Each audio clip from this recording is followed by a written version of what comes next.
ng gabay sa atin. Aming Diyos na makapangyarihan sa lahat, kami po ay nagpupuri, nagpapasalamat sa araw na ito na kami po ay binigyan nyo ng panibagong lakas, panibagong pagkakataon, Panginoon, panibagong buhay. Lord, salamat sa lahat ng mga pinagkaloob mo kanina pa lamang umaga, tanghali, Panginoon, at maging sa mga oras na ito, Panginoon. Iningatan mo kami at iniligtas. Nakarating po kami ng maluwalhati po dito sa bahay po ng aming pastor, sa Lavaria family, Panginoon. Salamat. Salamat nga po sa buhay ng bawat isang naririto. Muli ay nagkakita-kita naman po kami, nagkatipon-tipon upang maparangalan po ang iyong dakilang pangalan, Panginoon. Sambahin at purihin ka sa gabi nito.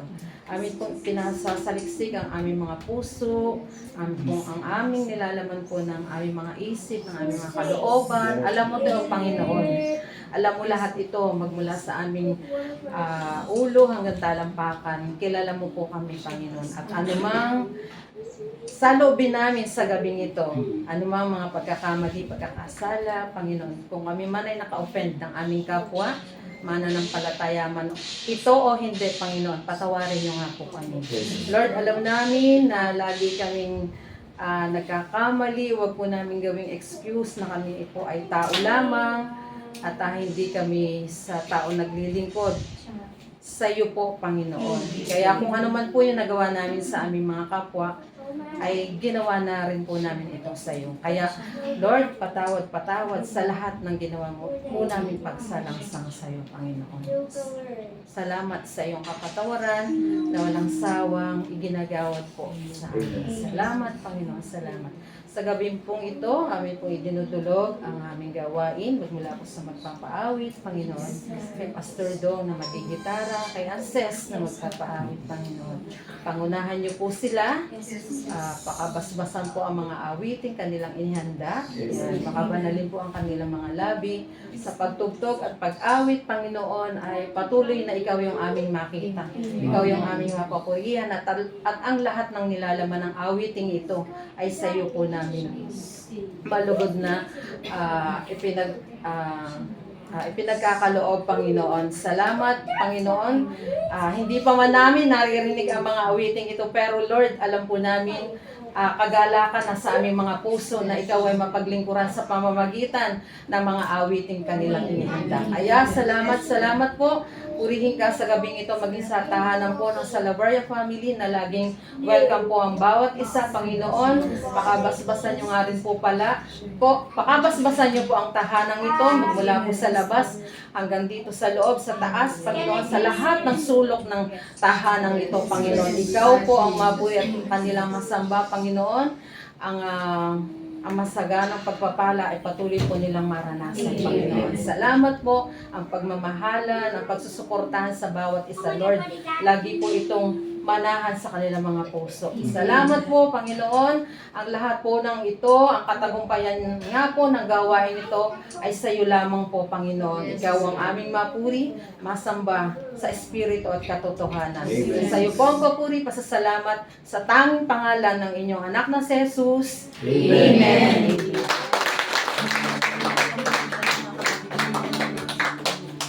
Sabi nga po, diba, ang magpasalamat sa Diyos ay mabuting bagay. Amen? Amen. Katulad na sabi sa awit, chapter 9, verses 1 to 2, O Panginoon ko, buong puso kitang pasasalamatan, ang kahangahangang ginawa mo, Yahweh, ay aking isasaysay. Dahil lang sa iyo, ako ay aawit ng may kagalakan.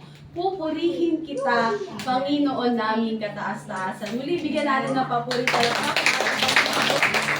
Sama-sama tayo pagpasalamat sa Kanya. Yan, tatak natin ang ating mga kamay at magbigay ng papuri para sa ating Panginoon Diyos.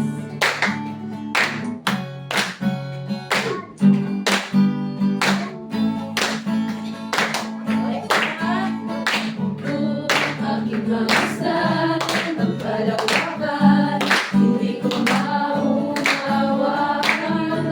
ang iyong dahilan kung bakit ako'y inilim mo dinalagaan. Di ko kayang isipin, hindi ko kayang sukatin ang pag-ibig mo, Jesus. Ang pag-ibig mo, Jesus. binigay sa akin. Sa pamamaking mamasdan, kung aking mamasdan ang kalawakan, hindi ko maunawaan ang iyong dahilan kung bakit ako'y pinili mong inalagaan. Hindi ko kayang isipin, hindi ko kayang sukatin ang pag-ibig mo, Jesus, na iyong binigay sa akin. Nagpagpasalamat sa ating Panginoon. Salamat, salamat, O Jesus, sa pag-ibig mo. Walang ibang nagmahal, walang ibang nagmahal sa akin, ay pinagkalooban mo. Salamat po, Diyos. Salamat, salamat, O Jesus, sa pag-ibig mo. Ako'y magsasaya sa piling mo. Sabihin mo na kung tayo'y may pagsubok, kung may pagsubok man o kagipitan, ako ay may lalapitan. Ikaw, Jesus, ang aking sandigan, hindi mo ko pababayaan. Hindi ko kayang isipin, hindi ko kayang sukatin ang pag-ibig mo, Panginoon. Pag-ibig mo, Jesus, na iyong binigay sa akin. Salamat, salamat, salamat, O Jesus, sa pag-ibig mo. Walang ibang nagmahal sa akin, nagpatulad mo. Salamat kayo, Panginoon. Salamat, salamat, O Jesus, sa pag-ibig mo. Ako'y magsasaya sa piling mo. Buhay ko nang purihin ka, buhay ko nang sa'yo'y sumamba. Wala nang ibang nanaisin pa, kundi pasalamatan ka. Buhay ko nang purihin ka, buhay ko nang purihin ka, buhay ko nang sa'yo'y sumamba. Wala nang ibang nanaisin pa, kundi pasalamatan ka. Buhay ko nang purihin ka, Panginoon. Buhay ko nang purihin ka, buhay ko nang sa'yo'y sumamba. Wala nang ibang nanaisin pa, kundi pasalamatan ka. Kaya tayo nagpapasalamat sa ating Panginoong Diyos. Salamat, salamat, O Jesus, sa pag-ibig mo. Walang ibang nagmahal sa akin, ang katulad mo. Salamat sa iyo, Panginoon. Salamat, salamat, O Jesus, sa pag-ibig mo. Ako'y magsasaya sa piling mo. Isa pa, salamat, salamat. Salamat, salamat, O Jesus, sa pag-ibig mo. Walang ibang nagmahal sa akin, ang katulad mo. Salamat po sa iyo, Panginoon. Salamat, salamat, O Jesus, sa pag-ibig mo. Ako'y magsasaya sa piling mo. Ako'y magsasaya, ako'y magsasaya sa piling mo. Ako'y magsasaya sa piling mo.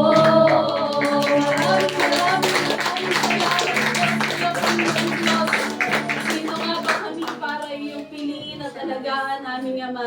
Pero kung kahit ganito, aming Diyos, nagpapasalamat kami dahil ang pag-ibig mo ay walang kondisyon, Yes. walang pinipili, aming Ama. At hayaan mo na kung papaano mo kami mahalin, ay maibalik din po namin yung pagmamahal na yan sa inyo, aming Ama. Let's continue to worship the name of the Lord.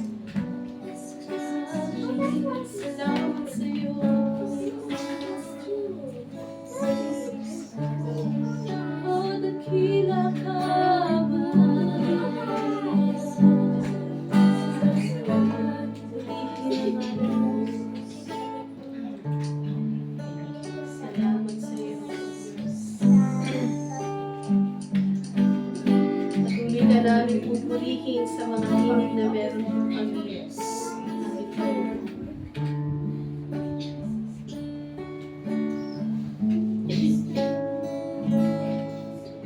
Parang alon sa dagat, ika'y dumating. Parang alon sa dagat, kami yung dalhin. Magpapatianon, kami ay ihatid. Ikaw lang ang may alam nitong landasin. Isa pa parang alon sa dagat. Parang alon sa dagat, ika'y dumating. Parang alon sa dagat, kami yung dalhin. Magpapatianon, kami ay ihatid. Ikaw lang ang may alam itong landasin. Kami yung akayin, kami akayin, at iyong dalhin hanggang marating ang lalim ng pitig ng iyong puso na nagsasabi, ika'y manatili sa aking piling at iyong dinggin. Ako'y mahalin at laging sundin. At sasambahin, Panginoong Diyos. At sasambahin. Minsan pa natin nabitan ng ating Panginoong Diyos. Parang alon sa dagat, ika'y dumating. Parang alon sa dagat, kami yung dalhin. Magpapatianon, kami ay ihatid. Ikaw lang ang may alam itong landasin.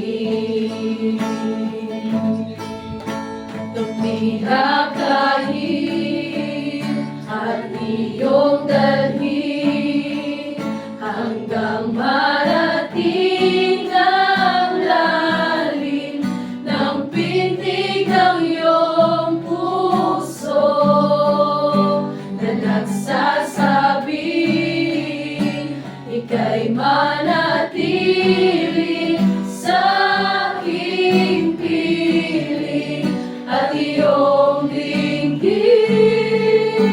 Ako'y mahalin at laging sundin.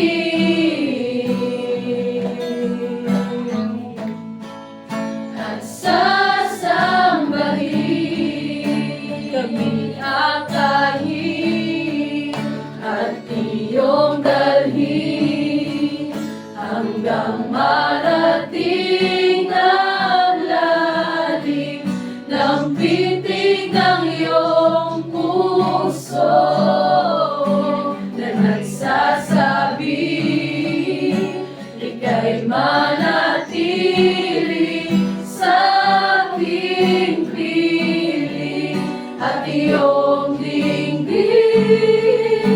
Ako'y mahalin at laging sundin.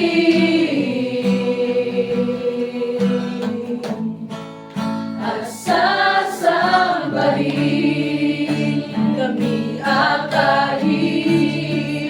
Kami dalhin mo, Panginoon Diyos, sa rurok ng iyong pagsarating. Hayaan mo, Panginoon Diyos, sa dalhin mo dito, maranasan namin ang pitig ng puso mo, Panginoon Diyos.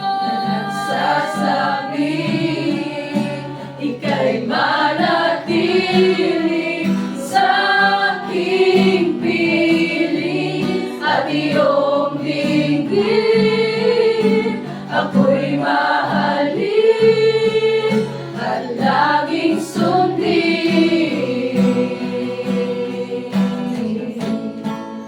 at sasambahin. Come on, let's worship the name of the Lord. Oh, sambahin ang ngalan mo, Panginoon. Dakila ka, makapangyarihan mahal. Salamat sa iyo, Panginoon. Salamat sa pag-ibig mo.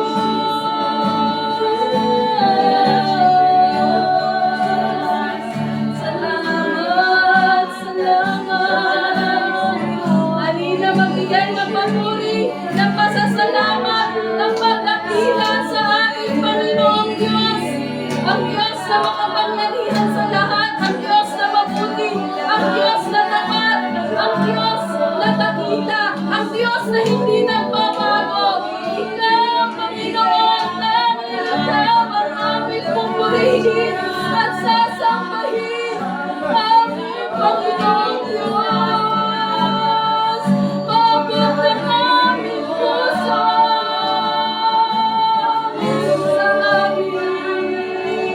Sa buhay, ikaw ay aming singkil. Salamat sa pagmamahal mo, aming Ama. Salamat sa kabutihan mo. Salamat sa mga biyaya mo, Panginoon. Salamat sa kapayapaan. Salamat sa kagalakan. Salamat, Panginoon, sa lagi mong pag-provide sa amin. Tunay na, aming Ama.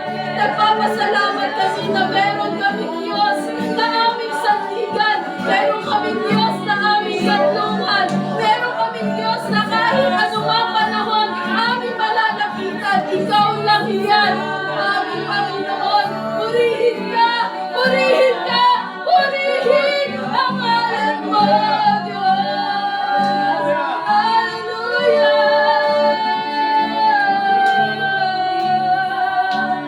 Salamat sa iyo, Panginoon. Ang pagsambal para sa iyo lang. Tingin ang awit ang aming mga puso. Tingin ang aming pagsamba, ang aming pagpupuli para sa iyo. Tanging sa iyo. Tanging sa iyo, aming Ama. Salamat po, Diyos. Luwalhati ang ngalan mo, Diyos.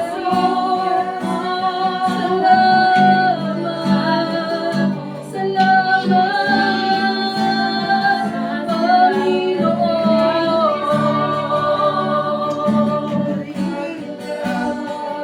Salamat, salamat, salamat sa iyo, aming Ama. Salamat dahil alam namin kasama ka namin sa lugar na ito. Salamat, Panginoong Diyos, na tunay nga po na napakasarap na magpuri at sumamba sa iyong dakilang presensya. Salamat po, Lord God. Ngayon pa lang alam namin na handa na po kami, Panginoon, na tumanggap ng iyong mga salita. Baka punuin mo pa kami, Panginoong Diyos. Ang mga salita mo ang siyang panguna, Panginoon, sa aming mga buhay. Hindi na namin basta marinig, Panginoon, kundi ma-i-apply po namin sa aming pong araw-araw na buhay. Salamat, salamat, salamat sa iyo, Panginoon. Sa iyo, tanging ang kapurihan, kapasalamatan, pagdakila at pasasalamat sa pangalan ng iyong anak na si Jesus. Amen.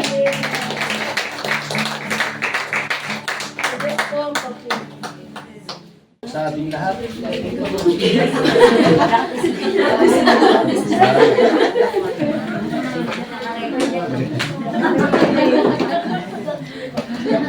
Magandang gabi po sa ating lahat. Yes, Lord, Lord. Yan, una po ba tayong lahat? Buksan po natin yung ating mga Bible sa aklat po ng Jonas. Jonas. Tagalog, Jonas. Yan lang po tayo magpo-focus sa aklat po ng Jonas. Meron lang pong 4 na chapter yan. Aklat po ng Jonas.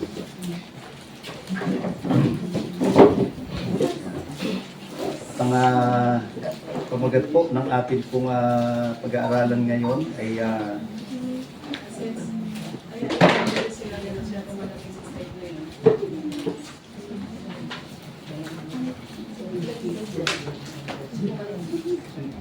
God's love for us. Yan, yung pag-ibig daw po ng Diyos sa bawat isa po sa atin. Alam po ba natin yun na mahal po tayo ng ating pong Panginoon?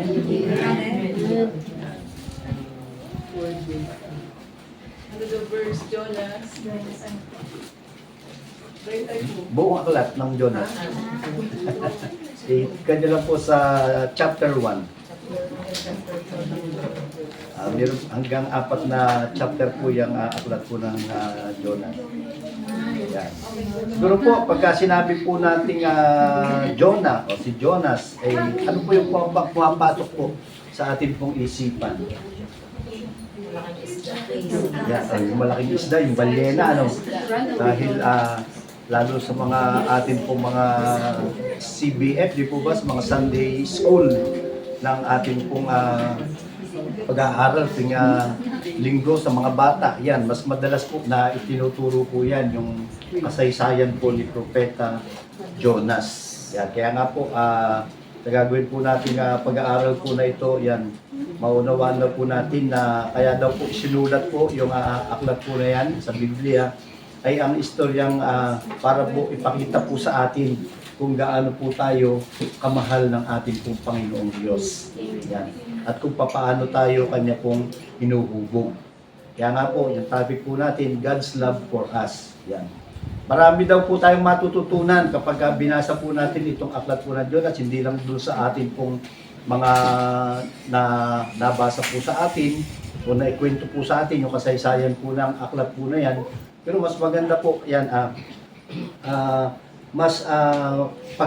basahin po natin yan, yung aklat po na yan, ng Jonas po na yan, kasi 4 na chapter lang naman po yan, kaya napakaganda po na mabasa po siya, at sabi nga, familiar na po sa atin dahil lagi po itong ikinukwento doon po sa mga bata sa kanila pong Sunday school. Yan, meron po tayong makikitang 4 na puntos po dito kapag pinag-aralan po natin yun, mapatungkol nga po doon sa pag-ibig sa atin ng ating pong Panginoong Diyos. Ang una po, sabi niya, God is proactive. Nakikita po natin dyan. At yung pangalawa po, God pursues us. God is patient. At yung ika-4 po, yung God is compassionate and gentle. Yan. Dahil mahal nga daw po tayo ng ating pong Panginoong Diyos. Amen po. Yan, kaya nga po yung unang puntos po natin dyan, God is proactive. Meaning daw po na ang Diyos, siya po ay kumikilos po sa atin pong mga buhay. Yan, gumagawa siya at nag-intervene siya sa atin pong mga buhay. Yan, pakibasa po ni, may hawak na Bible. Pakibasa nga po ni Brenda yung Jonas 1, verse 1 and 2. Ang aklat na ito ay naglalaman ng mensahe ni Yahweh sa pamamagitan ni Jonas na anak ni Amitay. Isang araw, sinabi sa kanya ni Yahweh, pumunta ka sa Ninive na isang malaking lungsod at sabihin mo sa mga taga roon na umabot na sa aking kaalaman ang kanilang kasalanan. Yan, sabi nga dito daw po sa verse po na ito, chapter 1, verse 1 and 2, makikita po natin yung pagkilos po ng ating pong Panginoong Diyos. Di po ba? Inutusan niya po dyan si Jonas na pumunta sa lungsod ng Ninive. Subalit, para ano? Upang magbigay daw po ng babala doon sa mga taga roon, sa mga taga Ninive, sapagkat nais po ng Diyos na magbago at magsisi ang mga taga Ninive sa kanila pong mga kasalanan. Di po ba sabi nga ay umabot na nga daw po sa kaalaman ng ating pong Panginoon yung kanila pong mga kasalanan, yung kanila pong mga ginagawang kasalanan. Ito daw po isang lungsod ng Ninive ay kilala sa kanila pong wickedness. Sila po ay talagang masasabing mga masasama. Yan. At ayon nga daw po sa pag-aaral ng Bible, ng mga Bible scholar, yan, bukod sa kanilang immoralidad na ginagawa, yung mga pagsamba sa mga Diyos-Diyosan, sila po ay masyado ng talagang masasabi po natin ng mga mamamatay tao o mga violenting tao.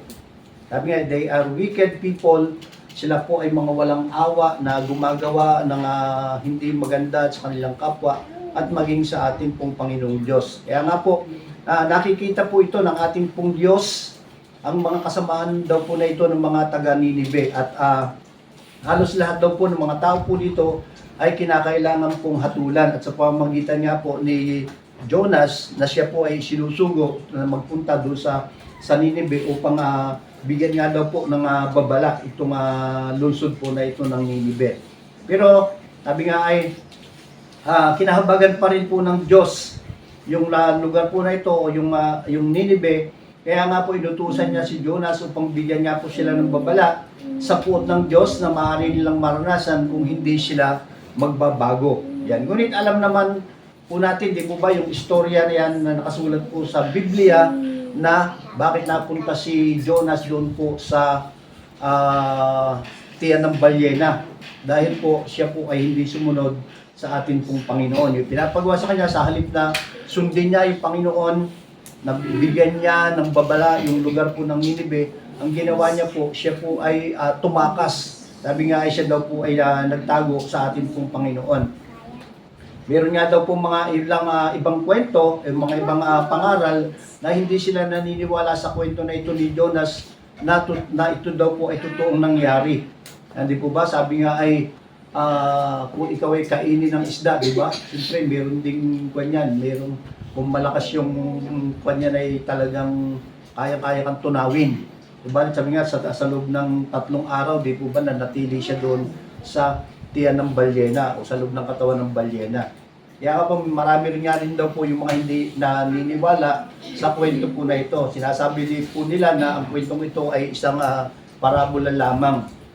Pero nga po, kung babasahin po natin yan, yung aklat po ng Jonas, meron pong patunay na sa Bible ay totoo po na tao itong si Jonas at nabuhay po siya noong mga panahon nga po na yon, ng mga lumang tipan. Yan, balikan po natin saglit yung background nga po na nitong si Jonas na mababasa po natin doon sa Ikalawang Hari, chapter 14, verse 25. Ang sabi po dyan, bilang katuparan ng sinabi ni Yahweh, ang Diyos ng Israel, sa pamamagitan ng lingkod niyang si Propeta Jonas na anak ni Amitay ng Gath-Hefer. Yan, nabawi ni Jeroboam ang dating sakop ng Israel mula sa may pasukan ng Hamat sa Hilaga hanggang sa dagat ng Araba doon po sa Timog.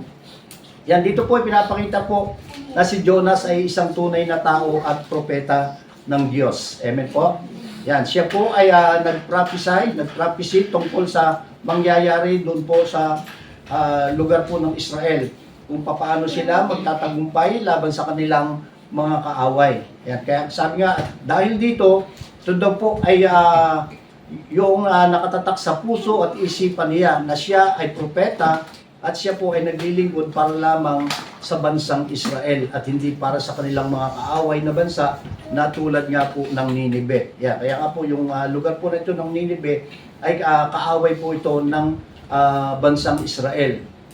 Sabi niya, naisip po ba natin bakit daw po pinili ng Diyos si Jonah o si Jonas? Bakit siya pa yung inutusan? Samantalang, sabi nga, noong mga panahon po na yon is marami namang mga propeta na pwedeng utusan ng Diyos. Alam niyo po ba kung bakit? Yan, bakit? Because kilala ng Diyos si Jonah bilang lingkod niya. Yan, kilala ng ating pong Panginoon Diyos yung katauhan po ni Jonah. Alam po ng Diyos na may mali sa puso ni Jonas at ang gusto ng Diyos ay ipa-realize ito sa kanya upang siya po ay magsisi. Yan. Dahil po, mahal din po ng Diyos yung mga taga Ninive. But, sabi nga, he loved Jonah more than Ninive. At gusto niyang mabago ang puso po ni Jonah. Yan, sa mga susunod na verse, sa verse 3, yan, pakibasa po, verse 3, Danilo. Chapter 1, verse 3. Verse 3, but Jonah rose to flee to Tarshish from the presence of the Lord. Yan, dito po na makikita natin kung meron siyang pusong hindi nagpapasakop doon po sa kalooban ng ating pong Panginoon. Sabi nga, sa halip na sumunod, ipinasya ni Jonas na takasan nga po si Yahweh. Nagtungo siya sa Joppa at doon po nakatagpo siya na isang barko na patungong Tarsis. At pagkatapos na siya po ay magbayad ng kanya pong pamasahe, sumakay siya sa barko upang maglakbay kasama ng iba pang mga pasahero patungo nga po sa lugar po ng Tarsis. Sa ganitong paraan daw po ay inaakala niyang makakatakas siya sa paningin ng ating pong Panginoon. Alam niyo po ba ang dahilan kung bakit nais ni Jonah na takasan ng Diyos? Sapagkat hindi niya maunawaan, hindi niya maintindihan kung bakit ipinapagawa yun sa kanya ng Diyos, at ito po ay taliwas po doon sa kanya pong gusto. Yan, sinusunod niya pa rin yung kanya pong gusto. Ganon din daw po tayo kung minsan, kaya hindi tayo nakakasunod sa ating pong Panginoon Diyos kasi hindi po natin nauunawaan o masaya tayong sumusunod kapag pabor po yung ipinapagawa po sa atin ng ating pong Panginoon, di po ba? Pero kapag medyo taliwas na sa ating mga sinasabing pansarili nating kagustuhan, diyan na daw po pumapasok yung sarili nating kapasyahan. Tayo na po yung nagpapasya sa atin pong mga dapat gawin, hindi na yung pinag-uutos po sa atin ng ating pong Panginoong Diyos. At dumidepende daw po tayo dun sa sarili nating mga pagkakaunawa o sa mga sarili nating mga perspective. Yan. Tulad nga daw po ni Jonah, iniisip niya, bakit pa daw binibigyan po ng Diyos ng pagkakataon yung mga taga-Ninibe na ito, na sila po ay, bagamat kaaway nga po sila ng Israel, is bakit hindi po matanggap ni Jonah yung pasya o yung pinapagawa sa kanya ng ating pong Panginoong Diyos para po nga ito doon sa mga taga-Ninibe. Dahil kasi nga, kaaway ito ng bansang Israel. Sapagkat, sabi nga, ang gusto niya ay parusahan na agad ang mga ito at hindi na siya bigyan ng ikalawang pagkakataon pa. Kundi, alam na ng Diyos yung kasamaan ng lugar po na ito ng Ninibe. Ang gusto po dito ni Jonah is, tal Diyos naman yun, hindi niya pa parusahan, ba't hindi niya palipunin?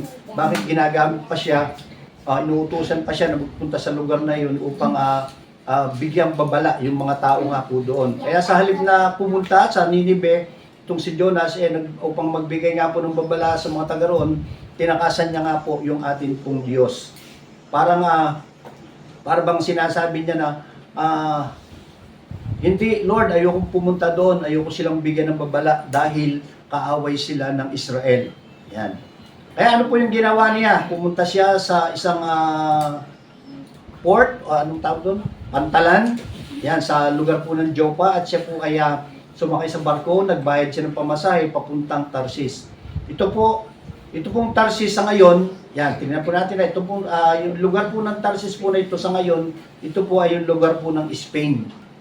Yan, at yung itong Ninibe ngayon, ito po ay tinatawag pong Mosul, na ito po ay matatagpuan po natin sa lugar po ng Iraq. Yan, sabi nga ay magkalayo yung lugar po na ito. Isa pong nasa silangan, at isa pong nasa kanluran. Yan, isipin daw po natin na yung Iraq ay nasa silangan, itong si Jonah papuntang kanluran, gusto niya talagang takasan yung atin pong Panginoong Diyos. Kung ating isasama rin daw po, dalawa yung problema po dito ni Jonah. Ang una, he don't like the command of God, he don't want to save Ninibe. Yan, kontra po sa kalooban niya yung gustong mangyari ng atin pong Panginoong Diyos. Alam nyo kung bakit? Dahil sa ikalawa niyang problema, hindi niya po ito maintindihan.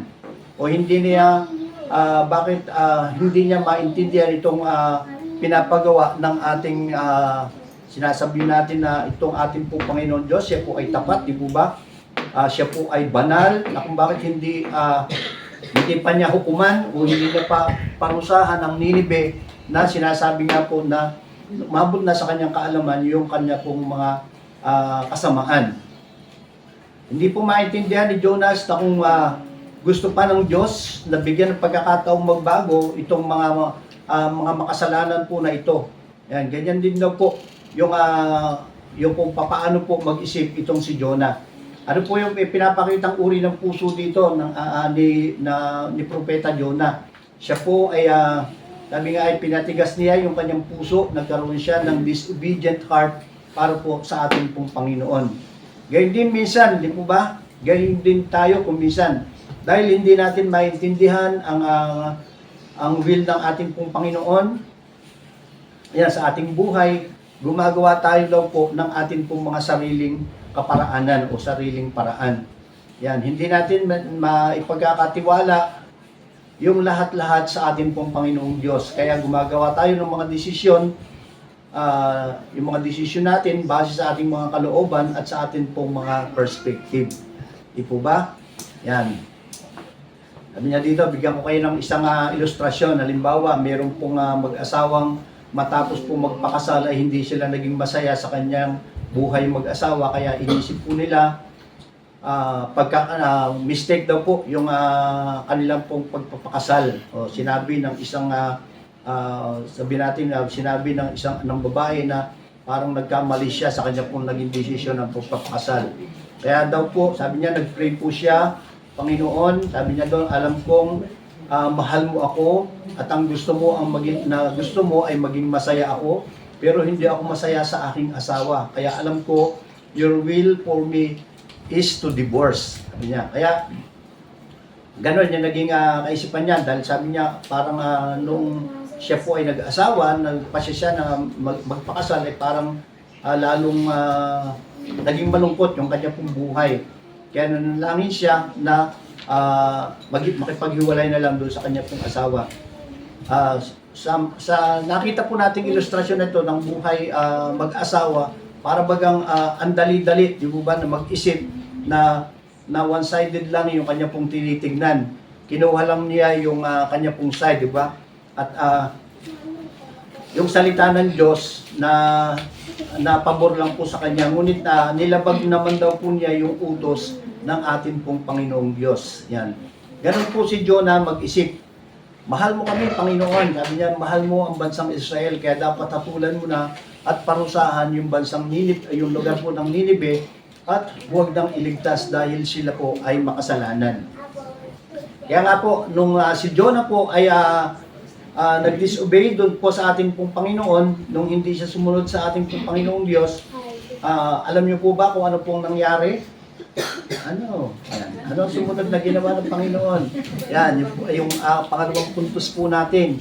God pursue Jonah. Yan, sinundan niya si Jonah. Yan, pinakita daw po dito ng Diyos na sinusundan pa rin niya tayo kahit lumalayo tayo sa ating pong Panginoon. Dahil mahal niya tayo at gusto niya tayong niyang muli tayong lumapit sa Kanya. Yan, sa panahon niya po na tayo po ay medyo nanlalamig sa paglilingkod sa ating pong Panginoon, tandaan po natin, nandyan lang po palagi yung ating pong Panginoong Diyos. Tayo po ay Kanya pong laging tinitignan, siya po ay laging nakasubaybay po sa bawat isa po sa atin. Hinihintay lang po na tayo nga po ay magsisi at tayo po ay lumapit sa Kanya pong muli. Na sa ganun, hindi po tayo maligaw ng landas, hindi po tayo mapariwara sa ating pong mga buhay. Yan, basahin din nga daw po natin kung paano siya itong sinundan, itong si Jonah ng ating pong Panginoong Diyos.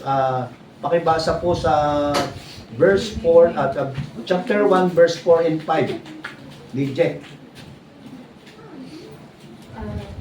Verse 4, but the Lord hurled a great wind upon the sea, and there was a mighty tempest on the sea, so that the ship threatened to break up. Then the mariners were afraid, and each cried out to his God. And they hurled the cargo that was in the ship into the sea to lighten it for them. But Jonah had gone down into the inner part of the ship and had lain down and was fast asleep. Yan, sabi nga, pansinin daw po muna natin ito, yung bakit itong si Jonah ay natutulog lang habang nagkakagulo na po yung lahat ng tripulante o lahat ng nakasakay doon po sa barko.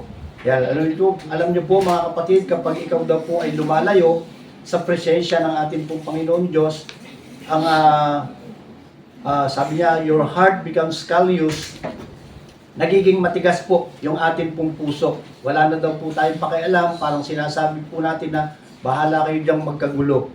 Hindi rin niya nagawang manalangin. Yan, di ba sabi nga yung mga pasahero ay nagpipray o sila po ay nananalangin na sa kanilang Diyos, pero itong si Jonah ay hindi nananalangin dahil ito po ay natutulog lang. Yan. Alam niyo po mga kapatid, sabi nga, the great comfort na makikita po natin dito, God pursues us, maaring lumayo ka sa Diyos, but God run after you. Yan, sabi nga, susundan ka pa rin niya kahit saan ka man magpunta. Yan, sapagkat, at tandaan po natin, mahal na mahal po tayo ng ating pong Panginoong Diyos. Ayaw niya po tayo na tayo po ay mapariwara o mahiwalay po sa Kanya. Subalit, sabi nga, kung minsan dahil sa ating mga pag-disobey sa ating pong Panginoon, yan, meron pong mga bagyo na nangyayari po sa ating pong mga buhay. Yan, inaalaw po yan ng ating pong Panginoon, yung mga bagyo po na yan, ng ating pong buhay, upang tayo daw po ay muling magising.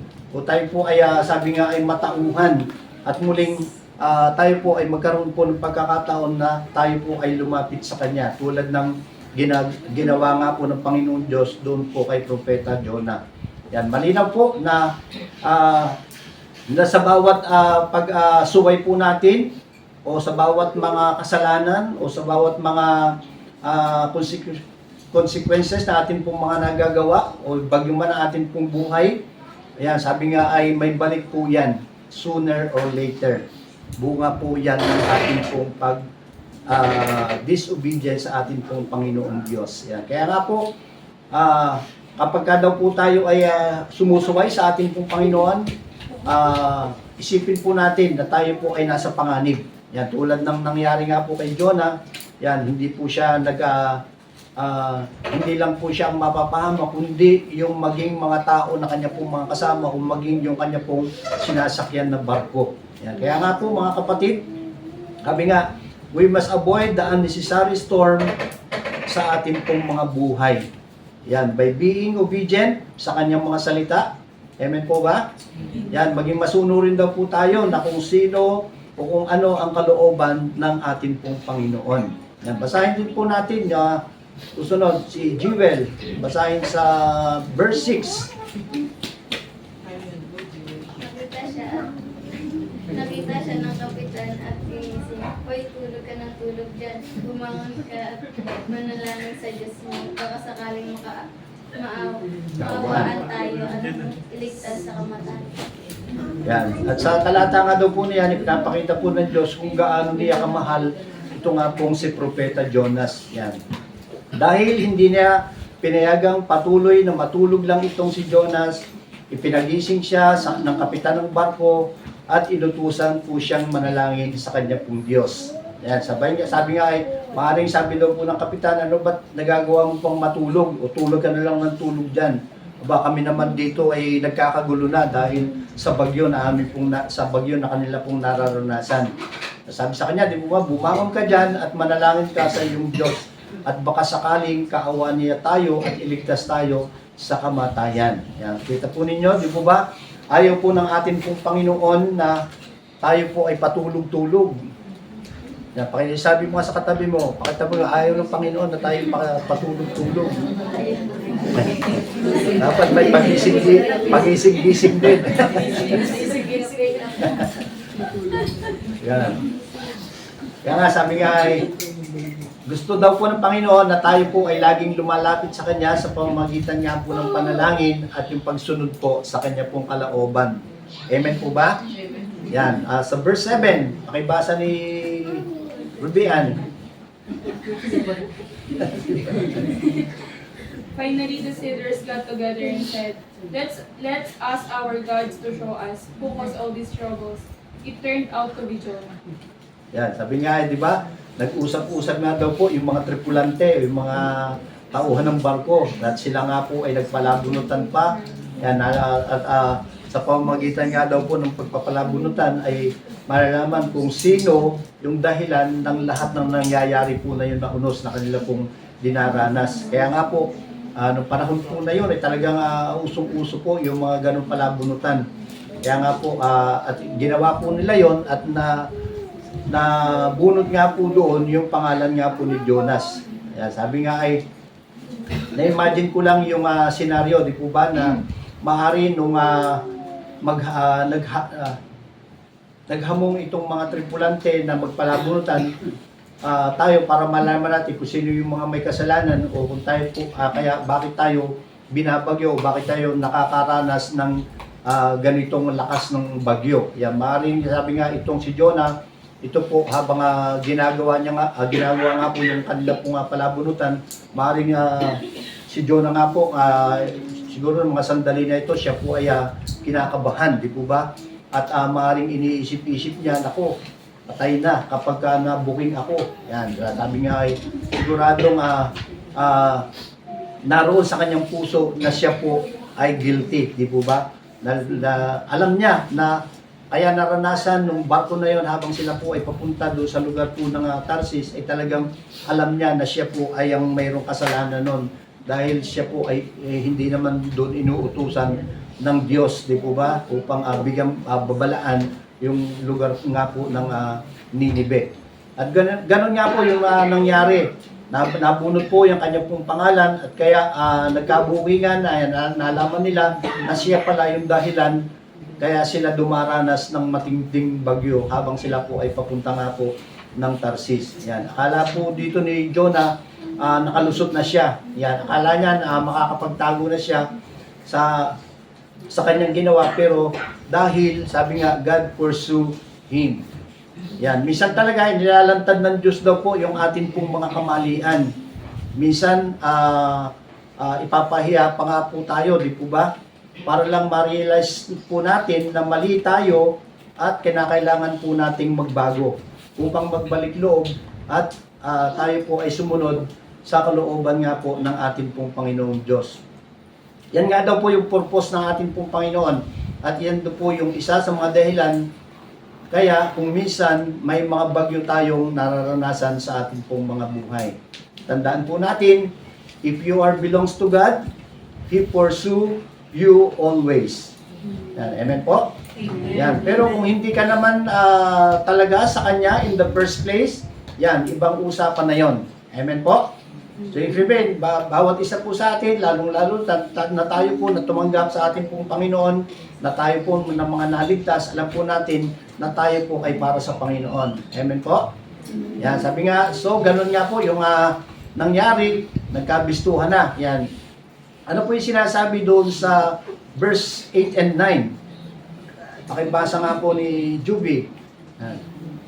Kaya siya kinausap nila, sabihin mo sa amin kung sino ang dapat sisihin sa mga nangyayari ito. Anong ginagawa mo rito? Saang bansa ka galing?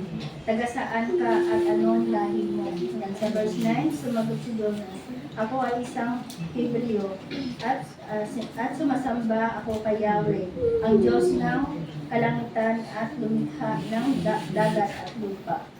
Yan, nung nalaman po na nila na itong si Jonas ang dahilan ng bagyo, yan, kinausap siya, tinanong siya, saan ka ba? Anong ginagawa mo dito? Taga saan ka? Ikaw pala ang dahilan ng lahat ng nangyayari na ito. Yan, sumagot nga po si Jonah, ako po ay isang Hebreo. Pansinin po natin yan, hindi siya, nagpakilalang siya isang propeta ng ating pong Diyos. Nagpakilala siya bilang isang ordinaryong Hebreo. Sabi niya, ako ay isang Hebreo at sumasamba ako kay Yahweh, ang Diyos ng kalangitan na lumikha ng dagat at ng lupa. Yan, pansinin po natin yung kanya pong confession. Ito po ay isang, basta sabi natin, match sa kanyang ikinikilos o sa kanyang behavior. Sabi niya, sumasamba siya kay Yahweh, pero heto siya, tumatakas, di ba? Nagra-run away siya. O tumatakbo siyang palayo sa ating pong Panginoong Diyos. Hindi siya sumusunod sa ipinag-uutos po ng ating Diyos. Yan. Kagaya din daw po siya ng mga maraming Kristiyano ngayon. Yan. Nagsasabi na naniniwala ako sa Panginoon, siya yung hari ng mga hari. Okay, sabi niya. Okay lang yan. But ang tanong ay ganito. Are you obeying Him? Pakitanong mo nga sa iyong katabi, are you obeying Him? Are you obeying Him? Yan. Ba, nakikita natin po dito yung problema. Yan. Tuloy po tayo sa sinasabi po sa verse 10 and 11. Si LJ? 10 and 11. Then the men were exceedingly afraid and said to him, What is that? What is this that you have done? For the men knew that he was fleeing from the presence of the Lord, because he had told them. Verse 11, Then they said to him, What shall we do to you, that the sea may quiet down for us? For the sea grew more and more tempestuous. Diba? Sabi nga doon sa verse 11, lalo lumakas daw po yung bagyo, kaya tinanong nila si Jonas, anong dapat namin gawin sa iyo para pumayapa ang dagat? Yan, kita po natin dito, di ba? Nung sinabi po ni Jonas na tinakasan niya po si Yahweh, nagulat po yung lahat nga po nung nakarinig po sa kanya at sinabi, napakalaking kasalanan ang ginawa mo.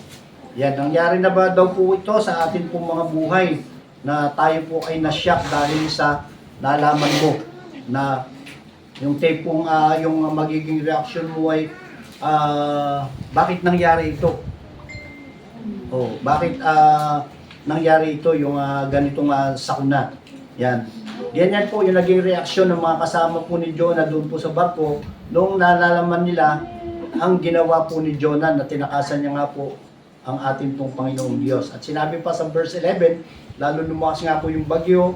Yan. Kaya nga po mga kapatid, sabi nga, yung disobedience, ito po ay nagdadala ng bagyo sa ating pong buhay.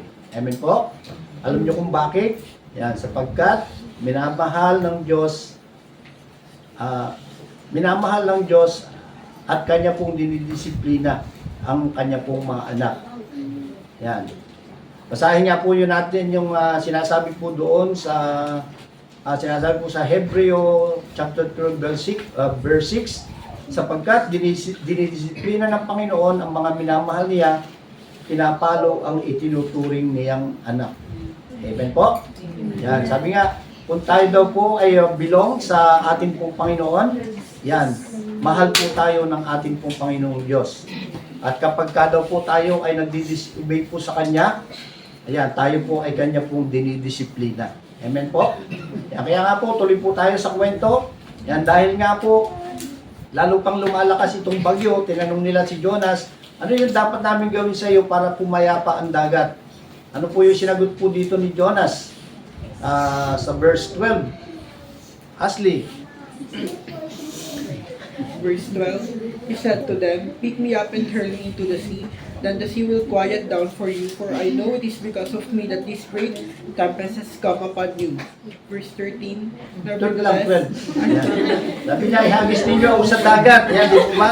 Si Jonas na po yung sumagot, o siya na po yung nagpasya na ihagis ninyo ako sa dagat at papayapa ito. Yan, alam kong ako ang dahilan kaya nagkaroon ng ganitong kalakas ng bagyo. Yan nga po yung kanya pong sagot. Kaya nga po, pansinin po natin, bakit kaya itong si Jonah ay hindi nilang basta tumalo sa dagat at nagpakamatay. Di po ba? Dahil sa lakas nga po ng alon po na yan. Alam niyo po ba kung bakit? Yan, dahil alam niya na yung ating pong mga buhay at ang ating pong katawan, ito po ay nakalaan po sa ating pong Panginoon.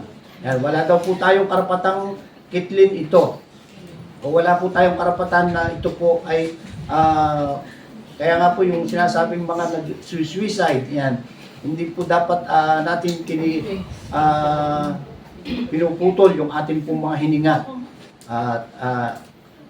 Ito po ay para po sa ating pong Panginoon.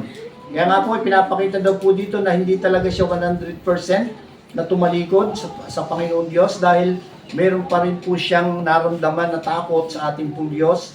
Kaya nga po, sabi niya, pansinin po natin yung sinabi niya, alam kong ako ang dahilan, kaya nagkaroon ng ganitong kalakas na bagyo. Yan dito po, inamin po niya na siya po ang may kasalanan. Hindi po siya naghanap ng kanya pong kasama upang siya po ay yun po yung sisihin. Hindi niya po sinisi yung ating pong Panginoong Diyos doon po sa nangyari. At hindi niya po sinabi na ang Diyos naman ang may gawa ng bagyo. Hindi naman ako. Yan, hindi niya po sinabi yun. Kundi, nandun po yung kanya pong pag-amin sa kanya pong ginawang pagtatago sa ating pong Panginoong Diyos. Kaya nga po sabi nga, yung pagpapakababa ay nakikita po natin doon sa katauhan nga din po ni Jonah. Sabi niya, ako po ang may kasalanan. Yan, andun po yung kanya pong pag-amin. Ito po makikita po natin na unti-unting nababago ang puso ni Jonah. Yan, sa verse 13, ano po yung sinasabi? Verse 13. Instead, the sailors tried to get the ship to shore, rowing with all their might, but the storm was becoming worse and worse, and they got nowhere. Yan, di ba? Sabi nga ay mas lalong lumalakas nga daw po yung bagyo. Kaya makikita po natin dito ang mga tripulanteng ito ay hindi mga Kristiyano. Sila po ay mga pagano. Wala silang relasyon sa tunay na Diyos. Pero sabi nga, hanggat maaari, ayaw nilang mapahamak si Jonah, kaya sinikap nilang itabi ang barko para itapon nila si Jonah sa medyo mababaw, hindi po doon sa kalaut-lautan. Yan, ngunit hindi nila nagawa dahil lalo pang lumakas ang bagyo. Alam nila niyo kung bakit na mas lalo pang lumakas sapagkat meron pong gustong ituro yung ating pong Panginoong Diyos sa buhay po ni Jonah. Isa lang po yung nakikita po natin dito. When God is at work, we must be cooperative. Yan, di po ba? Tignan po natin yung ginawa ng mga tripulante bago nila itapon itong si Jonah sa dagat. Sa verse 14, ano po yung sinasabi? Verse 14, kaya't nananalangin sila kay Yahweh ng ganito. Yahweh, wag po ninyo kami hayaan mamatay dahil sa gagawin namin sa taong ito. Wag po ninyo kami parusahan kung mamamatay man ang taong ito. Kayo po, Yahweh, ang may pananagutan dito. Yan, di ba? Nakakita po natin na nagsimula na silang manalangin sa tunay na Diyos. Kasama po ng mga tripulante dahil di ba noon na sila po ay mga pagano, hindi po sila naniniwala sa Diyos. Kaya sa Diyos na si Yahweh. Yan. Alam natin na sabi nga, Yahweh is the personal name of God. He is the God who reveals Himself to His people. Amen po? Amen. Yan. Sa verse 15. Verse 15, pagkasabi nito, binuhat nila si Jonas at inihagis sa dagat. Agad namang pumayapa ang dagat. Yan, di po ba? Sabi nga ay masasabi natin isang amazing miracle. Di po ba yun nangyari? Dahil pagkatapon pa lang sa dagat, yan, bigla na pumayapa yung dagat. Yan, nakita po ng mga tao na ang Diyos ni Jonas na si Yahweh ay tunay nga at Diyos na makapangyarihan. Amen po? Yan, ano po sinasabi dun sa verse 16?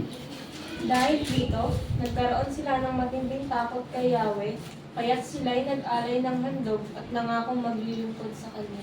Yan. Alam niyo po, sabi nga doon sa kwento po na yan, na ano yung nakakatuwa po dito. Sabi nga ay, out of foolishness of Jonah, yan, naging Christian yung mga tripulante po doon sa barko. Yan, nagkaroon po sila ng takot kay Yahweh sa tunay na Diyos at sila'y naghandog at nangakong maglilingkod. Amen po? Yan, kita po natin na pwede pong gamitin ng Diyos yung mga masasabi nating mga masasamang circumstances po na ito upang sabi niya to do good things according to His purpose. That's amazing, di po ba? When God pursues us. Yan. Nasa verse 16 pa lang tayo, no? 4 na chapter yan. Yan, sabi po sa Romans 8:28-29, alam natin ang lahat ng bagay ay gumagawa ang Diyos para sa ikabubuti ng mga nagmamahal sa Kanya, silang mga tinawag ayon sa Kanyang layunin, sapagkat sa mulat-mula pa'y alam na ng Diyos kung sino ang magiging Kanya at ang mga ito'y pinili niya upang maging tulad ng Kanya pong anak. Sa gayon, ang anak ang naging panganay sa lahat ng maraming magkakapatid. Amen. Kaya nga po mga kapatid, kung dumaraan man daw po tayo ngayon sa mga pagsubok, sa mga problema, mga sakit at karamdaman, yan, alam nating hindi ito maganda. Pero hindi ito nakakatuwa. Amen po ba ron? Pero tingnan po natin ito sa positibong perspective. Yan, magkaroon pa rin po tayo ng kapayapaan dahil alam po natin na mahal po tayo ng ating pong Panginoong Diyos. Amen po? At hindi niya tayo pababayaan, lagi siyang nakasunod at lagi po siyang nakatingin sa bawat isa po sa atin. Yan, pinagdadaanan lang daw po natin dito dahil inihahanda po tayo ng Diyos sa higit pa na mas maganda. sa higit pa na mas mabuti, at yun nga daw po ang buhay na kasama po natin siya. Amen po? Yan, purihin po yung Panginoon. At punta po tayo sa ikatlong puntos. Ano po yung sinasabi sa ikatlong puntos? God is patient. Yan. Balik po tayo kay Jonas. Ngayon, nasaan na po si Jonas? Ano po nangyari sa kanya matapos po siyang itapon sa dagat? Ano po yung sinasabi doon sa verse 17?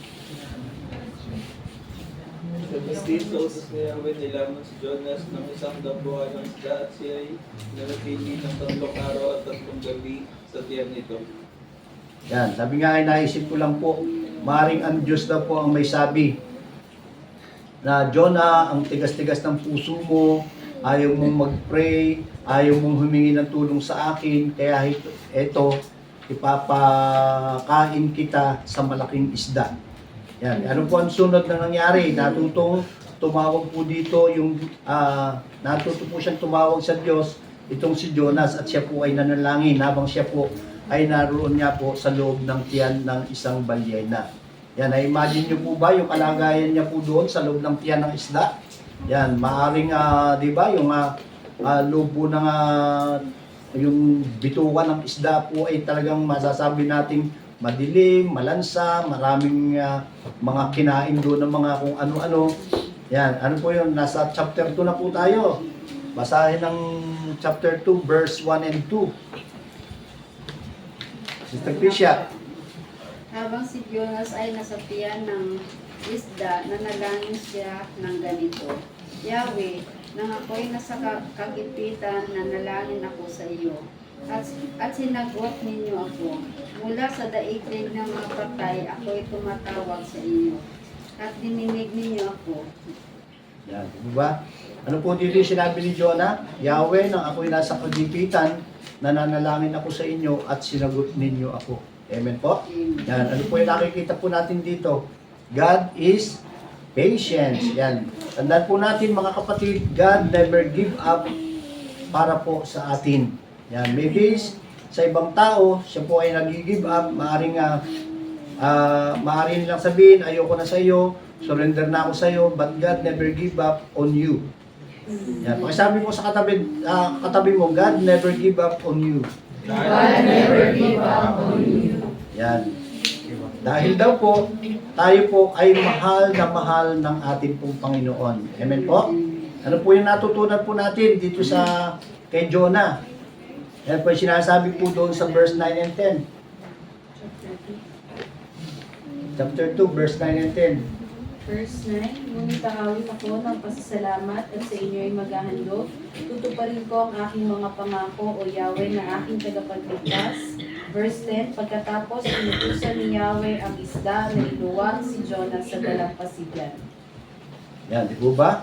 Natuto siyang magpasalamat sa ating pong Panginoong Diyos at nangako po siya, natutuparin niya yung kanyang mga pangako kay Yahweh na ating tagapagligtas. Yan. Kaya nga po, matapos po na siya po ay iluwa o ng isang isda po na ito, muli siyang tinawag ng Diyos para po sa pangalawang pagkakataon.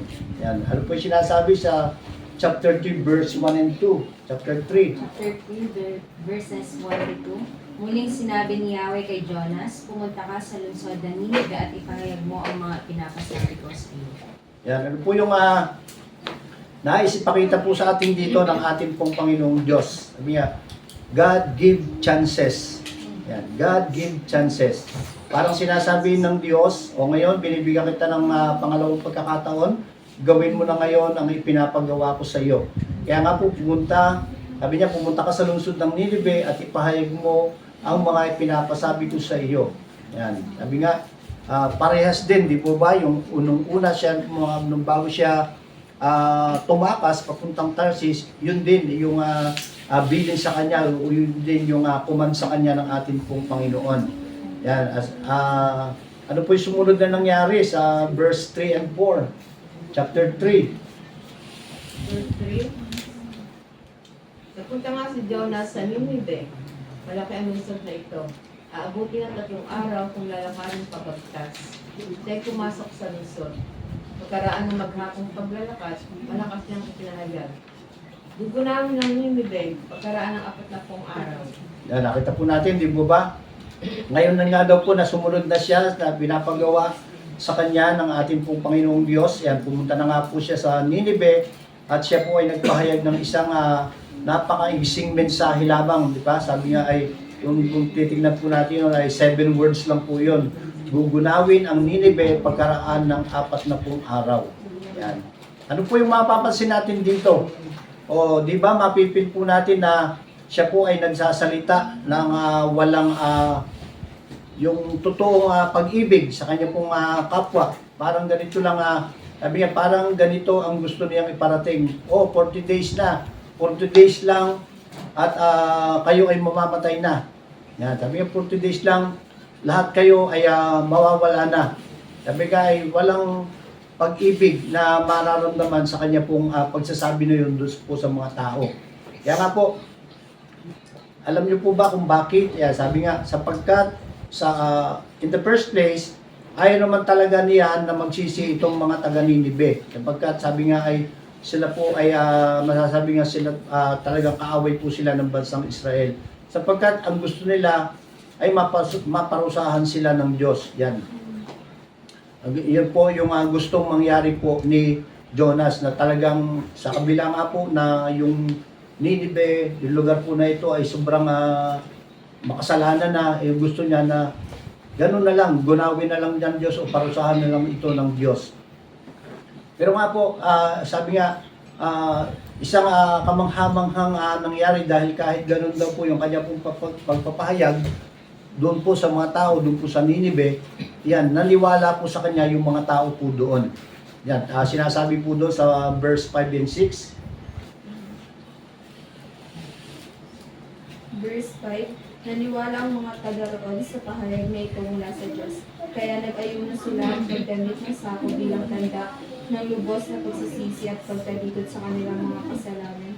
Verse 6, nang mabalita nito ng hari ng Nineveh, bumaba siya sa kanyang trono, naghubad ng balabal, nagdamit din ng sako at naupo sa abot. Yan, tunay nga na napakaganda po nung nangyari po na yan. Bagamat yung pagpapahayag nga po ni Jonas ay sabi nga hindi nila ma-feel o hindi mo feel yung pinahayag niya po ito na may pag-ibig. Yan, sabi nga ay katotohanan po na sila po ay talagang nagsisi sa kanila po mga kasalanan, di po ba? Sabi nga ay nagdamit sila ng panluksa at naupo nga po sila sa abo. Yan.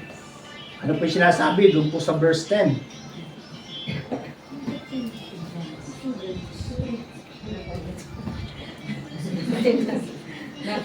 Verse 10, nakita ng Diyos ang kanilang pagtalikod sa kasamaan, kaya hindi na niya pinarusahan ng mga ito tulad ng kanyang naunang sinabi.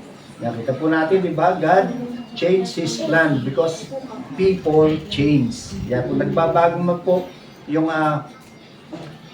hindi po nagbago yung kanya pong mga plano na ito po ay kanya pong pupuksain o parurusahan dahil nga po nakita niya po dito yung mga taga Nineveh na sila po ay nagbago. Nabago po yung plano ng Diyos, hindi niya winasak ang Nineveh dahil tumugon sila sa panawagan ng Diyos na magsisi at tumalikod sa kanila pong mga kasalanan. Kaya nga po, kung tayo daw po ay nakakagawa ng labag sa kalooban ng ating pong Panginoong Diyos, kinakailangan po nating magsisi, kinakailangan po nating magbago. Amen po? Yan. At yung pang-apat ay sa wakas pang-apat na puntos na. God is compassionate and gentle. Yan. God is compassionate and gentle. Yan. Akala po natin, di ba, tapos na yung nasa chapter 3 pa lang po tayo. May tanong po ako. Yan. Kung ikaw po si Jonah, matutuwa ka ba sa nangyayaring kaligtasan sa Nineveh? Yan, di ba? Yung kaisipan ni Jonah, di po ba? Na bakit hindi pa puksain eh, kaaway naman sila. Kaaway naman siya ng bansang Israel. Yan. Sabi ko, ikaw si Jonah, matutuwa ka ba sa nangyayaring kaligtasan na yan ng mga taga Nineveh? Yan, dapat po, di po ba, matuwa tayo. Pero sabi nga ay, alam niyo po ba, si Jonah, na hindi nga po itinuloy ng ating pong Panginoon yung kanya pong pagpuksa o pagparusa dito po sa mga taga Nineveh, alam niyo po yung reaction po ni Jonah, hindi po siya masaya. Yan. Bakit po? Kasi Sabi niya, Jonah, that time was not totally changed. Hindi po siya 100% na sumurrender sa ating pong Panginoon. Mayroong pang issue na, o mayroong pang galit po doon po sa kanyang puso. Ano po yung proof na bakit po natin masabi ito? Tingnan po natin doon sa chapter 4, verse 1 and 2. Josie. Akala ko sa kayo. Chapter 4 na, verse 1 and 2. Ngunit dahil dito, nalungkot si Jonas at siya ay nagalit sapagkat hindi niya nagustuhan ang pagpapatawad ng Diyos sa Ninive.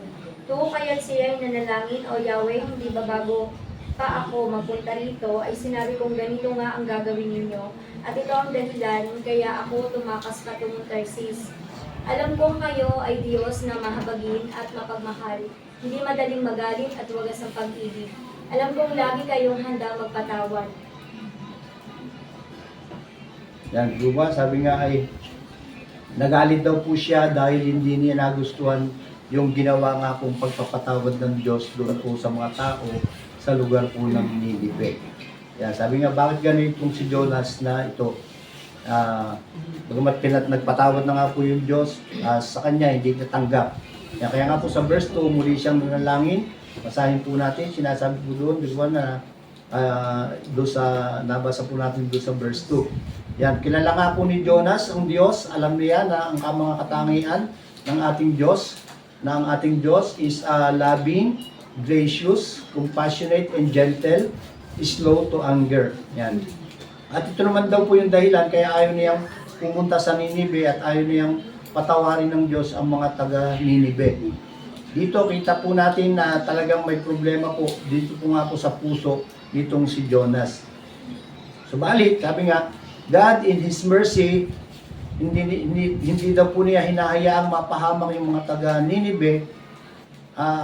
In-spare niya po ito, yung lugar po na ito, yung mga tao nga po dito. Kaya nga po, sabi nga, our God is a sovereign God. Gagawin niya kung ano ang gusto niya. Amen po? Yan, alam naman po natin na kung ano ang sinabi ni Jonas dahil sa sama ng kanya pong loob. Kaya sinasabi po sa verse 3 and 4, sabi niya, mabuti pang mamatay na lang ako, Yahweh, mas gugustuhin pong mamatay kaysa mabuhay. Yan, sabi nga, nagkaroon po siya ng suicidal na pag-iisip, itong si Jonah. Gusto niyang mamatay, hindi niya matanggap yung nangyari nga po doon po sa lugar po ng Ninive, na sila po ay nagsisi at hindi nga po itinuloy ng ating pong Panginoon yung kanya pong pagpaparusa po dito. Yan. Sabi nga, sa verse 4, sumagot si Yahweh, anong ikinagagalit mo, Jonas? Yan. Kita mo kung gaano ka-gentle yung ginawa ng ating pong Panginoon. Yan. Pilit niyang inuunawa si Jonas, tinanong pa niya kung ano po yung kanya pong ikinagagalit. Yan. Sabi nga, hinihintay po kung kung ano ang mangyayari doon po sa lungsod. Sa palagay po natin, base po doon sa ugali na ipinakita ni Jonas, ano kaya ang kanyang inaasam na mangyayari po doon sa lungsod po ng Ninive. Yan, hinihintay niya na yung paulanin, yung apoy, at upang yun ang gusto niya pong mangyari, upang matupok nga po yung buong syudad po na yon. Pero hindi po yun ang nangyari. Yan. Alam po natin na kung gaano po kabuti ang atin pong Panginoong Diyos. Yan. Kaya nga po, yan, i-skip natin iba. Sabi niya, ito maganda. Sa tinuran po ni Jonas, di po ba, nung makita nga po yun na masyadong dramatic nga daw po itong si Jonas, di ba? Sabi nga niya na mabuti pang mamatay na ako. Yan, ganyan rin po tayo kung minsan, di po ba? Parang punong-puno ka na, sinasabi mo, buti pang mamatay na lang ako. Subalit, sabi nga, God not grant your request because He loves you. Yan, hindi po, igagalan po yan, hindi po ibibigay sa atin ng Panginoon yan. Yung sinasabi, sana mamatay na ako dahil sa dami ng problema ko, sa dami ng hirap kong dinaranas, sana mamatay na lang ako. Pero hindi po yan igagalan ng ating pong Panginoon. Dahil sabi nga, mahal na mahal po tayo ng ating pong Panginoon. Amen po? Kaya nga po, kung nakikita po natin kung gaano kahinahon yung atin pong Panginoong Diyos. Talaga namang sabi nga ay patuloy na andun lang po yung pagtitiwala po natin sa Kanya. O gusto pong ipaunawa ng Diyos kay Jonas na mayroong mali sa atin pong mga o sa kanyang pong puso. Ayan. Kaya nga po, andun po na talagang makikita po natin yung pagmamahal ng ating pong Panginoong Diyos sa bawat isa po sa atin. Amen po. Sabi nga po ng Panginoon, ikaw nga nalungkot nung namatay yung halaman, di po ba? Nung siya po ay nagmukmuk doon sa isang lugar na napakainit. Bigla na lang may tumubong halaman, di po ba? Na naibsan yung kanya pong nararamdamang init. Na wala naman siyang ginawa, di po ba? Kundi sa loob lamang ng magdamag is pinatubo ng Panginoon yung halaman po na yon upang magsilbing lilim nga po nitong si Jonas. Kaya sa ating pong kapanahunan ngayon, nais parating daw po ng Panginoon na nalulungkot siya sa mga Kristiyano na walang compassion para sa kaligtasan ng maraming tao. Kaya lagi po niya pinapaalala sa bawat isa po sa atin, patuloy po tayong magpagamit sa ating pong Panginoon. Yan, go and preach the gospel upang marami ang makarinig at marami po ang maligtas. Amen po? Yan, purihin po yung Panginoon sa kasaysayan po ng aklat po ni Jonas. Yan, purihin po yung Panginoon. Po, tayo po yung manalangin.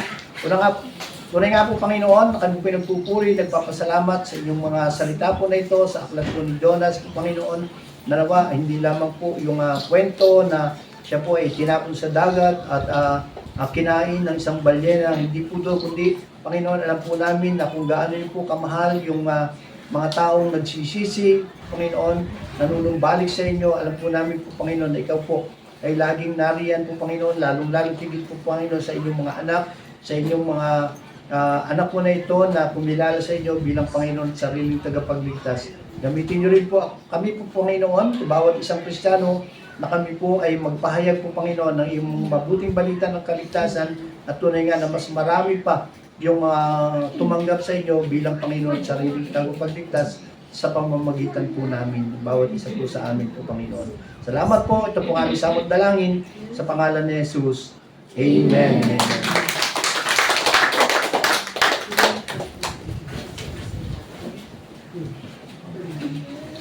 Dadaan po tayo sa ating pananalangin.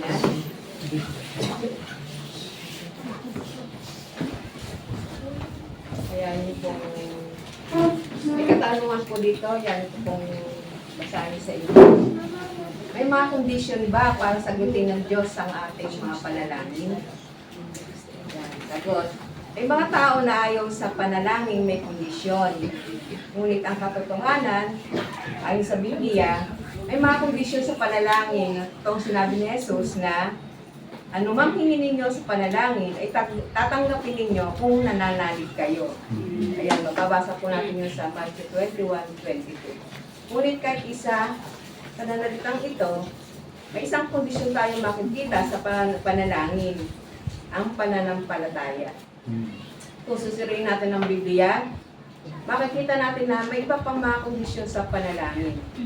Yan, hayaan niyo kung bigyan ko kayo ng 10 puntos sa katuroan ng Biblia patungkol po sa pananalangin na nagpapahiwatig ng mga kondisyon. Una po, manalangin tayo sa Ama sa langit. Hindi na kailangan pang ipaliwanag ang kondisyon sa panalangin na isinasadang talagang ito, ngunit ito'y napakahalaga. Hindi tayo dapat manalangin sa mga Diyos-Diyosan, sa ating sarili o sa ating kapwa-tao, sa mga angel, kay Buddha o kay Banteng Maria. Nanalangin tayo sa Diyos ng Biblia na pinakilala ang kanyang sarili sa pamamagitan ni Yeso Cristo na siyang nagbigay sa atin ng kanyang Espiritu. Pinapahiwatig ng paglapit sa ating Ama na tayo ang kanyang mga anak sa pamamagitan ng pananampalataya kay Kristo. Pangalawa,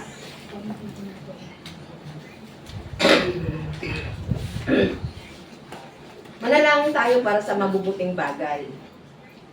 Yan. Hindi natin laging maunawaan o malalaman sa lahat ng oras kung ano ang mabuti. Ngunit alam ito ng Diyos at nais niyang ibigay ang pinakamabuting mga bagay sa kanyang mga anak. Tatlong beses na dinadalangin ni Pablo na pagalingin siya ng Diyos sa isang karamdaman. Ngunit sa bawat panalangin, hindi ang sagot ng kanyang Diyos. Bakit hindi pinagaling si Pablo ng mabuting Diyos?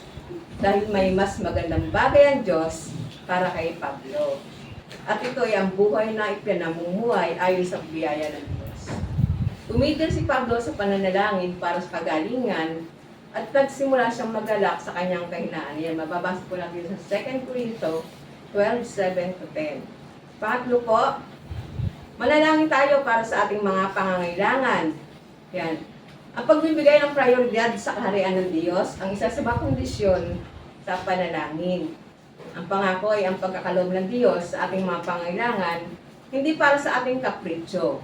May pagkakaiba sa pangangailangan at kagustuhan lamang. Pang-apat po, manalangin tayo ng may malinis na puso. Yan, itinuturo ng Biblia na ang pagkakaroon ng isang malinis na konsensya ay isang kondisyon sa isang sinasagot na panalangin. Yan, mababasa po natin sa Hebreo 10:22. Mahalaga na lagi natin pinapahayag sa Diyos ang ating mga kasalanan. Kung sa kasalanan ako'y magpapatuloy, di sana ako dininig ng ating Panginoon. Ayan, mababasa po natin sa Awit 66:18. Panglima, manalangin tayo mula sa isang pusong puno ng pasasalamat. Ayan, sangkap po ng panalangin ng pasasalamat sa lahat ng ginagawa ng Diyos sa ating mga buhay. Pang-anim, manalangin tayo ayon sa kalooban ng Diyos. Ang isang malagang kondisyon sa panalangin ay ang pananalangin ayon sa kalooban ng Diyos. Sa ganitong paraan, nanalangin si Jesus sa tuwina kahit na sabi ng Gethsemane bago siya ipako sa krus. Hindi ang kalooban, kundi ang kalooban mo ang masunod. Yan, mababasa po natin sa Lucas 22:42. Maaari natin idalangin ang lahat ng ating gustong idalangin. Ngunit kung ang kalooban ng Diyos ay para sa atin, ang huli ang dapat nating panalangin. Manalangin tayo pang-pito. Manalangin tayo sa otoridad ni Jesucristo. Si Jesus ang dahilan kung bakit tayo nakakalapit sa trono ng biyaya ng Diyos Ama. At siya ang ating tagapamagitan sa Kanya. Sa kondisyon sa panalangin, ang manalangin tayo sa Kanyang pangalan. Pangwalo, manalangin tayo ng buong tiyaga. Sa katotohanan, dapat manalangin ng walang humpay. Ang isa sa mga kondisyon ng epektibong panalangin ay hindi pagsuko sa panalangin. Ayan. Pang-siyam, manalangin tayo hindi lamang para sa ating sariling kapakinabangan. Ayan, magbasa po natin sa Santiago 4:3. Malaga ang ating mga motibo sa ating panalangin. Pang-sampu, manalangin tayo ng may pananampalataya. Kung pananampalataya, imposible na bigyang kaluguran ng Diyos na siyang tanging nakagawa ng mga imposible. Bakit pa tayo manalangin kung wala rin lang tayong pananampalataya? Yan. Sige po, mag-grupo po tayo ng tigta-3 para po sa ating pananalangin.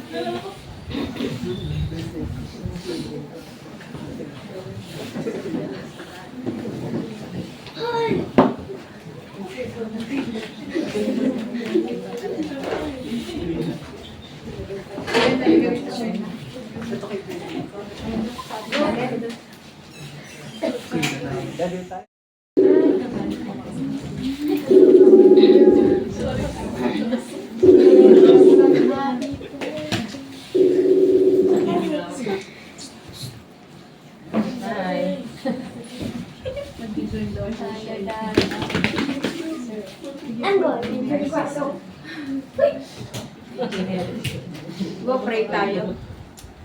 Dakilang Diyos na makapangyarihan sa lahat, pinupuri ka namin, pinapasalamatan ka namin, O Diyos. Sa oras na ito, salamat sa pribilegyo na kami, Panginoon, ay sama-sama na dumudulog sa iyo, sama-sama na nakapag-aral ng iyong banal na salita. Maraming salamat, O Diyos, sa buhay ni Jonas, na andun, Panginoon, yung lingkod mo na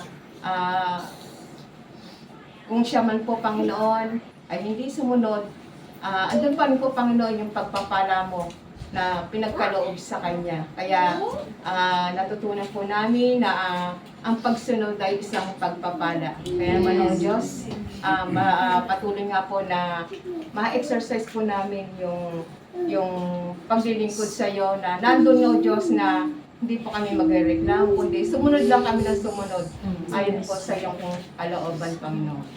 Tuloy nga po o Diyos na dinudulog din po namin, Panginoon, ang tahanang ito na bukas sa ganitong gawain. Maraming salamat o Diyos sa buhay nila. Patuloy na naglilingkod sa iyo, na andun Panginoon yung puso nila na nakikita mo na sumusunod sa iyo, Panginoon. Maraming salamat po Diyos. I-bless mo po ang tahanang ito, maging ang kabuuan ng pamilya sa Labarya o Diyos.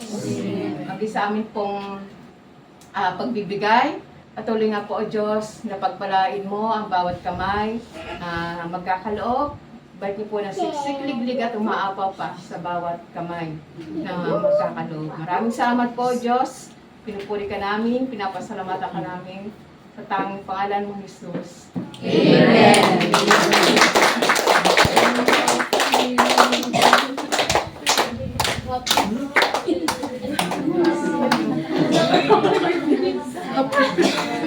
Happy birthday!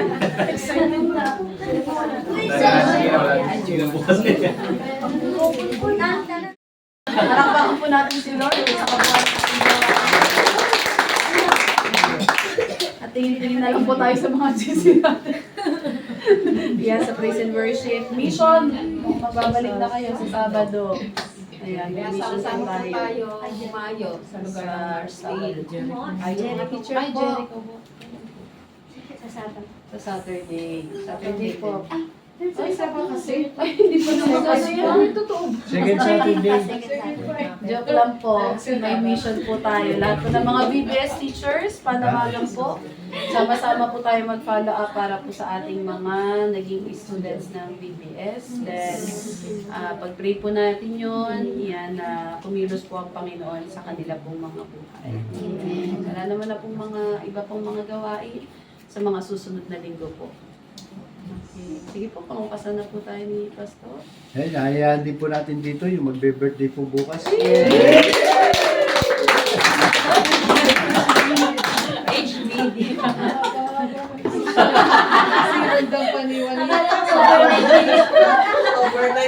Overnight kasi ito pa. Salubong Parang ginagawa fireworks ng birthday ko. Sinapaabot sa ata sa salubong. Sa lubong ng alas 12. Kanina, init-init ang pagkain niya, malamig na. Okay po, mag-declare po tayo ng mga pagpapala sa buhay po ni Lauren para po sa kanya po mga kaarawan sa araw po ng bukas. Sige, tayo po lahat ay mananangin. Puri nga po Panginoon, salamat po kami sa buhay ni Lauren. Pagdiriwang, kaarawan sa araw po ng bukas.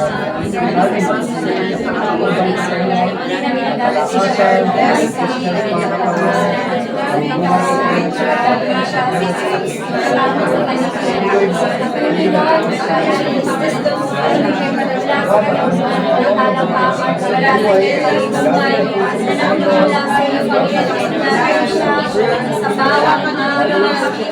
maraming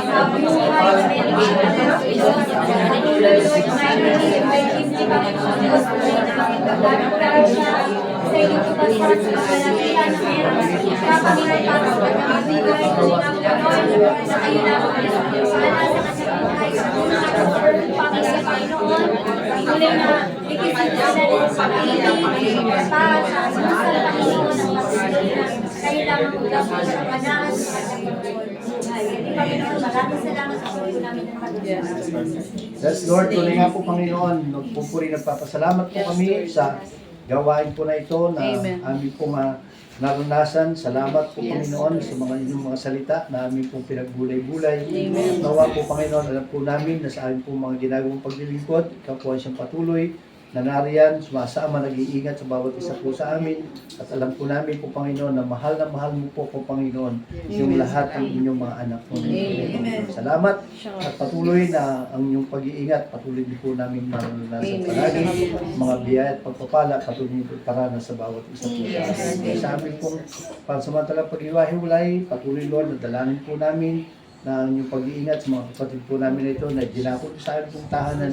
Ingatan niyo po sila sa kanilang pong pag-uwi. Ingatan po sila sa kanilang pong tahanan ng ligtas. At datnan din po nila yung kanilang pong mga mahal sa buhay na hindi po yung galak sa kanilang pong mga puso. Salamat po Panginoon at sa bawat amin pong mga tatanggapin ng mga pagpapala po Panginoon sa gabi po na ito. Pakabasbasan niyo po ito, magsilbing kalakasan po ito ng aming pong mga physical na pangangatawan, magamit po namin sa aming pong mga ginagawang paglilingkod sa inyo. Balik niyo po ng maraming beses mga taong nagsipaghanda po dito at sa kaarawan po nga po ni Laurel sa araw po ng bukas ay yung mga biyaya at pagpapala ay patuloy na rin sa ibahin. Salamat po Panginoon at patuloy na ikaw po ay siyang magbigay po sa amin ng katagumpayan po Panginoon ng buong gabi po na ito at andun pong palagi ang inyong pagsama pag-iingat sa bawat isa sa amin. Salamat po. Naway taglayin ng bawat isa ay mga biyaya at pagpapala na nanggagaling sa ating Diyos Ama, ang pag-ibig na nanggagaling sa ating Diyos Anak, at ang pagsama ng Santong Espiritu, patuloy po nating maranasan ngayon at magpakailanman. Amen.